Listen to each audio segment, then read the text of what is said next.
Hello, I'm Saramia, and you're watching It's About Youth. Now, in the digital world, social media plays an integral part of children's lives, shaping how they learn, connect, as well as express themselves.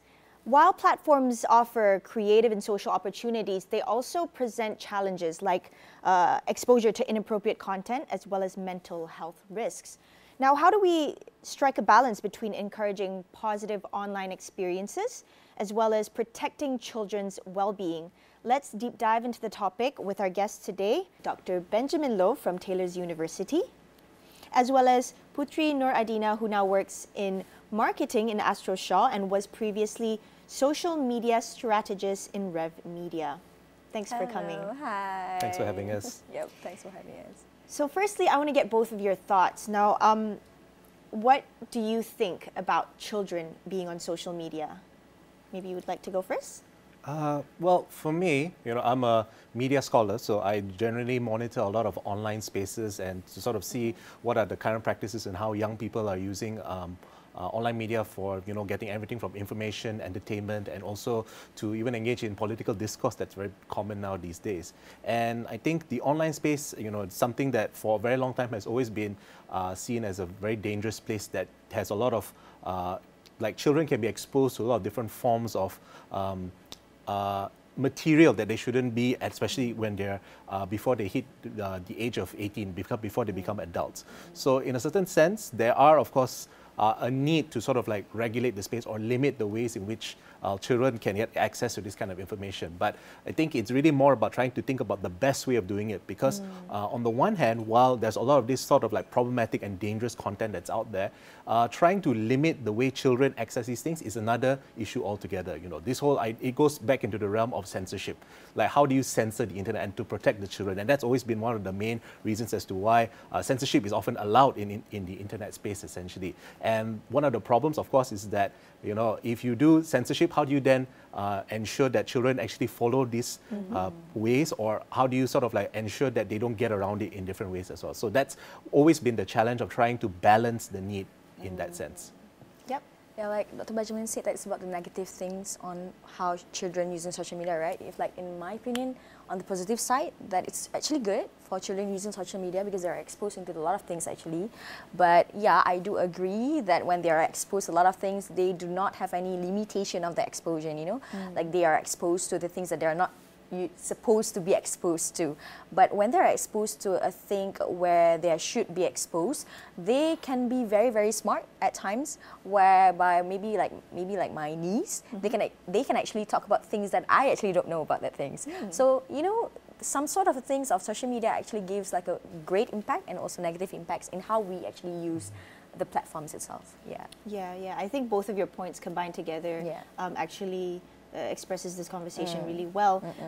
But before we get into deeper into how to regulate social media and whatnot, maybe Dr. Benjamin, you could talk or elaborate more about the risks of what's out there online, especially when a child is there without parental guidance. That's a very big question there. There is a lot of dangers that are out there, of course. I think currently right now with the use of social media, I think the danger, of course, is that children may expose themselves or sort of like, sacrifice their privacy in ways that they may not be prepared for at a very young age. Like similarly, like for me, I'm a millennial, and when I was growing up, my parents didn't really have the knowledge or didn't really understand how the internet worked as well. And as a result of that, they didn't really know how to sort of like limit my use of the internet or safeguard.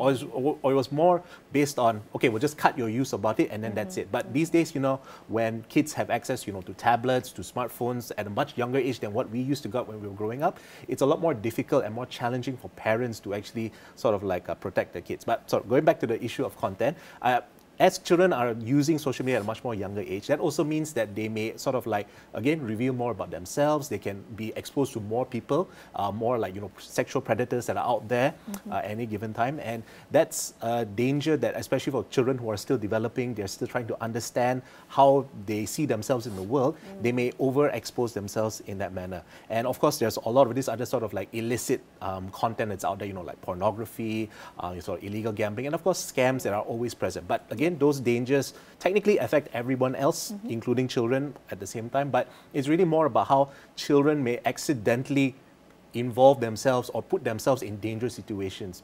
Whereas for adults, you can expect that there's a lot more care and a lot more caution that's in place over years of experience. Absolutely. Yeah. Yeah. What about you? What are your thoughts? When we talk about risks of children being online, how about like the mental health risks? I'm sure that's also another part that we fear, or at least it could be one of the reasons why many parents have to limit the use of children on social media. Yeah. So would you like to give your views on this? All right. So, like children adapt things very easily, right? So whenever, when I use TikTok, there's a lot of sad things going around and etc. They can actually adapt that thing, and that can actually affect their mental health, whereby they are not really actually sad, or they're not actually feeling that way, but they think that it's as if like a trend kind of thing. So they would follow of being sad, because, sometimes things are not regulating that way, but when they see it's becoming a trend, so they want to be fit in the society. So they think that, so they think that, okay, maybe if I'm sad, then I would fit in the society of the social media, whereby TikTok or Instagram, etc. So in the other points of how they adapt things, it's like when they see their friends having probably not really coming from a great family or family background, when they see their family, their friends' family having a great connection with their family, they would affect the mental health.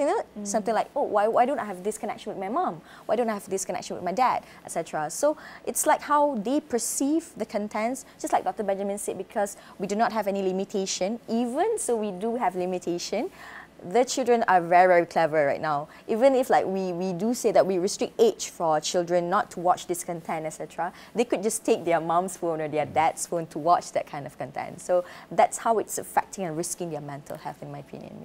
Yeah, I gotta agree with your point on how children are really smart. Yeah. Like, to be honest, as a millennial, I feel like they're more tech savvy than us. I cannot deny, and they know their ways around social media and the online world a lot more than we ever did, at least. Now, Dr. Benjamin, do you think that social media platforms are doing enough to protect sort of children online, in terms of the content they put out there, or in terms of monitoring in general? To be honest, I don't think they could probably be doing more. Right now, most social media have a minimum age for using social media accounts, which is basically 13. And people have assumed that, that means that they are trying to limit the access to social media. They're being thoughtful about the kids and whatnot. But the reason behind it is that most social media companies are registered in America, and under American law, they are only allowed to collect personal data from their users after they're 13, and that's why that is the minimum age in order for them to access the account. So it's nothing really altruistic beyond that, essentially. It's more of a regulation that exists from an earlier time. In that sense, I do believe that they do need to make it safer for youth, especially teenagers, especially who are using the platform. They need to have more safeguards in place. There need to be more warnings. Right now, a lot of the ways in which many of these platforms essentially limit or restrict access to people below the age of 13 is just by asking them to either enter their birth date or to give some very, very loose generic information in order to verify. So they could definitely be doing more to ensure that, like Dana said, they're not sometimes you could be using your parents' phone, you could be using your parents' information to register that. So there should probably be more ways of trying to limit that access that social media companies can do. Yeah. For me, it's frankly speaking, when they restrict the age of people who can use 13 and above, they can actually register the account by fooling the system itself. For example, I put my name and I could just randomly put that I actually was born in this time. Actually I was born in 2023. We never know that. So it's like the age limitation in social media, maybe we could restrict more in terms of the privacy data when we wanted to log into the account or sign up into the account. And we do have every social media company such as TikTok, Instagram, and also FB, they do have their own content moderator who moderates the content before the content actually goes live into the social media platforms. But I think it would be great if it's more stricter on the content itself, not the age itself. just not the age, you know, because like content is like various contents goes into Indonesia, Malaysia. Sometimes we receive content from Indonesia and it's Globally. not, yes, globally, and Everywhere. it's not appropriate for children to watch it. So I think in terms of this regulation of how we want to restrict for the age of children, have to look into more of it, like not just about the privacy data on how we want to sign up for the accounts, it's about the content itself also, yeah.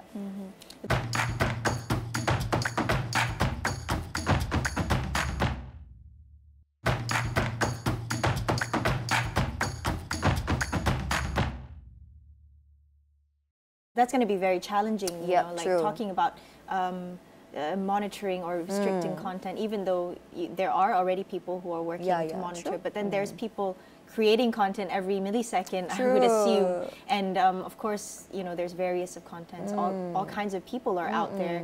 You know, sometimes when you yourself, you know, when you scroll TikTok or whatever social media platform, you just find like really disturbing things. And you imagine, you know, like children seeing all of these things and how they perceive it. It definitely sort of shapes the way they think. Yep. But anyway, the government or MCMC has been saying that they want to, you know, crack down on this, and they want to work closely with social media platforms to regulate the social media and ensure that children below the age of 13 are not on the platform, as well as how, you know, to monitor the content even more. But of course, some say this will open room for more online activity underground, right? So what are your thoughts on this, and how do you think it could be better like addressed? For me, any sort of hard regulation does have the potential to create more problems than solutions, essentially. One of the often suggested ways would be to force sort of like everybody to register with, you know, their IC. If you want to have a social media account, you have to register your IC. But that brings in a lot of issues as well, because that means that all your Privacy. online accounts will no longer be anonymous. Everybody has to be linked to one as well, and that again creates a lot of problems as well. And again, and one of the main issues, of course, is that if companies like these are storing that data, they're linking all of these things together. What happens if a data breach happens? And to say that no company is free from data breaches is, you can't really say that anymore these days. You know, it's just a matter of time before any company. And so to create this additional way for your private data to be stored is not necessarily the best way in order to prevent this. And again, one of the, you can even look at the way that we sort of like deal with scammers, you know. The idea here is that to reduce the use of phone scamming, one of the measures that the government implemented is that, every time you want to register a phone number, you need to put an IC together with it. But at the same time, we're still seeing a lot of scams using phones as well. So it doesn't appear that this might be an approach that would actually work. And we're going to be sacrificing our civil liberties for no reason. So that's one of the ways about it. So for me, I always advocate for not particularly using a sort of like a regulatory restrictive approach, but more towards sort of like improving education, trying to sort of like build better awareness, focus on parents, focus on society as a whole to sort of like better understand that because the idea here is that social media, whether we like it or not, has the Pandora's box has already been opened. You know, people have been using it for a long time. It has become part of our everyday lives. We've become so dependent on it. And even if we want to restrict, you know, young children to access it, children above the age of 13, it's going to be very challenging because if you do educate your parents, that's not enough, because again, their friends and all their peers will be doing the same thing. So you really need to address it at a much more larger societal level based on that. True. Because like the social media is easy accessible. If it's not the parents, it would be the aunties, it would be the friends, etc. Like I said earlier, if you restrict the age of 13, like you have been doing that also, but like children age of 9 probably would ask someone's phone, you know, I want to just watch TikTok. They do not have to have their own account, but they can still watch TikTok, you know. And I think, I'm not sure if the feature of TikTok actually improved. Before I actually sign up for TikTok, I can actually watch TikTok first before I sign up. You know, like, so those sort of things, people or actually children are easy accessible. So I think restriction of age would not be great for me, because they would still find a way, because they live in a society where social media is everything. Because nowadays, Gen Zs, even us, I mean, millennials, I'm Gen Zs actually, so we live in social media whereby we do assignments in social media, and sometimes we connect with each other with social media. So I think I agree with Dr. Benjamin. We do need to have like a awareness of the parents itself, because sometimes parents are not aware. You know, like going around, like I think this will, from the years back until now, or maybe wherever, we will always have an iPad kid, you know, tab kid, you know. So because children are hardly to stay put whenever in a public spaces like restaurants, etc. So the parents will definitely give their tabs or etc. But you can't actually force the kids to watch YouTube Kids, right? There's gonna be, like, imagine you're 10 years old, you're watching YouTube Kids, watching Didi and Friends, etc. So they wouldn't be as much as engaging, so they would still not to sit put. So what do the parents have to do is to open up a TikTok or Instagram. Okay, now scroll it. Do whatever you want to do. Just stay put. So they still will have access towards those contents using their mom's account. Just to add to that point, that social media has actually become so ubiquitous, especially for Gen Z and even Gen Alpha. And I think something that most, even like millennials or Gen Xers don't really realize is that social media has actually become the dominant way that they interact with the world. I agree. We've actually got, I think there was a report that came out, that from Google essentially, that indicated that they are now seeing that when people are looking for a place to eat, previously they would go to like Google Maps and just search for restaurants in the area.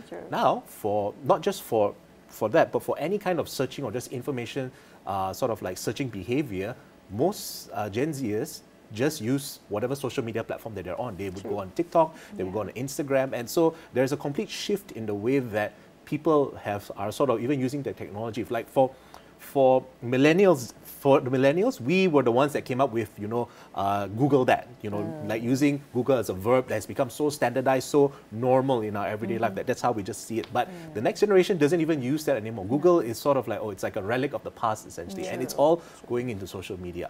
And that actually brings in more dangers, because where Google is sort of like quite old, antiquated now at this point, but it still was seen as a very sort of like objective place to gather information. It was basically a search engine. But social media, again, has a lot of other issues. Like, number one, whenever you search anything on social media, the algorithm is a lot more aggressive at personalizing it for you compared to that of Google. And that in itself can limit the kind of access that you have to information. So while a lot of sort of like people who are concerned about, you know, children having access to the dangers of the internet don't really look at it. That, for me as a media scholar, that's a much bigger issue. When people see social media as the way to gather information, the way to verify information, to fact check, to see if something is authentic or not, that is actually going to push us into very problematic territory, because you're going to have, as people get into different kinds of, you know, echo chambers or filter bubbles within their social media, that also means that their entire view of how the world works can be very different from somebody else in a different kind of echo chamber. Yeah, I absolutely agree with that point, and it's very true that, you know, the younger generation prefer to search for things on social media rather than Google search engine, because you know, it's short form, it's more like tailored for them. Even I sometimes do 50-50, like Google, and then I'm like, okay, let me just double check on this, you know. But I totally get your point where you know, these social medias can sort of just alter whatever information, you know, the content creators can just say like, hey, this is a great place. However, how sure are we that this is, you know, a safe or a great place or whatever? So basically, it's just opening up room for a lot more danger out there. But then, of course, we also know that social media has its benefits as well. So we have about like 5 minutes left. Maybe I'll get a little bit more of your thoughts on, you know, as your experience working as a social media strategist. What are your thoughts about, like, what are your experience of, or how do you see children and young people online today? It's like a 50-50 kind of opinions. Like, when I was in social media strategies, I scrolled social media all the time. So I used to see a lot of contents from younger generations, from millennials, from Gen Zs. So the younger generations are like copying the Gen Zs, you know, like for example, my age, is doing sometimes like a content of TikTok POV kind of thing. So the younger generation want to fit in, so they do that kind of contents too. Sometimes they do like a day in my life kind of contents, etc. So basically, they are actually developing their own self by seeing the older people. What do they do? So they thought that, oh, maybe I could do this, or I could share my life, a day in my life. So actually it's very dangerous when you share a day in your life, and you're a kid. So, and then sometimes they do makeup tutorials. We do have children who's using makeup tutorials. At a very young age, and also telling stories about love stories. You know, oh, I met a guy, etc., etc. So those kind of contents actually regulates around younger generations. When I was working in social media strategies, and talking about the algorithm just now, whenever we actually, when the children actually search for that thing, it doesn't matter TikTok or anything, it actually regulates very, very rapidly.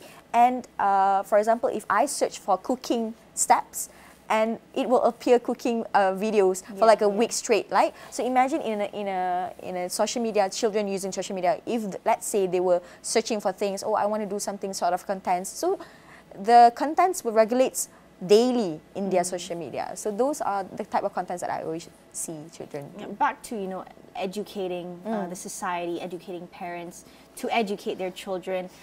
Where do we begin? You know, does it begin in like at home or in educational institutions?